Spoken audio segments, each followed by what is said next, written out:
این ویدیو رو خوب با دقت گوش کنید ببینید حاج آقا چی میگه.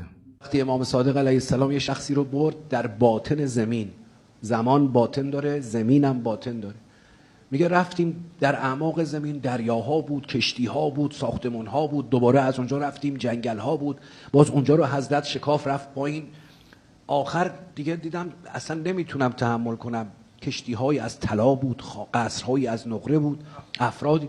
بعد که آمدیم گفتیم آقا کجا بود شما ما رو بردی؟ این ملکوت زمین بود چی بود؟ حضرت فرمودن دلای آماده، حضرت فرمودن زمین 18,000 ملکوت داره، من تو رو توی یه ملکوتش بردم تازه. خب حالا به این ویدیو نگاه کنید ببینید اعماق زمین از چی تشکیل شده. آیا اصلا امکان سفر در اعماق زمین وجود دارد؟ دمای هسته زمین با دمای سطح خورشید مشابهه و خیلی داغه. دانشمندان تخمین میزنن هسته داخلی زمین از 500 میلیون سال پیش تا 4 میلیارد سال پیش به این شکل در اومد. هسته داخلی یک توده جامد از فلزه. فشار توی مرکز زمین خیلی زیاده و فشاری بیش از 3.5 میلیون برابر فشار جو رو داره.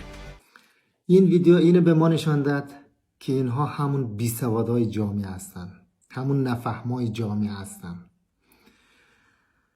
و نفهمتر از خود از اینا اونایی هستن که میرن زیر منبرشون بهشون احسن میگن احمق دنبال احمقتر از خودش میگردن تا او رو تشویق کند. اینها حتی همون قرآن را هم نخوندن. در قرآن از ستاره ها یا خورشید یا کهکشان ها یه چیزایی گفتن، اینها همون هم حتی نمیدونن.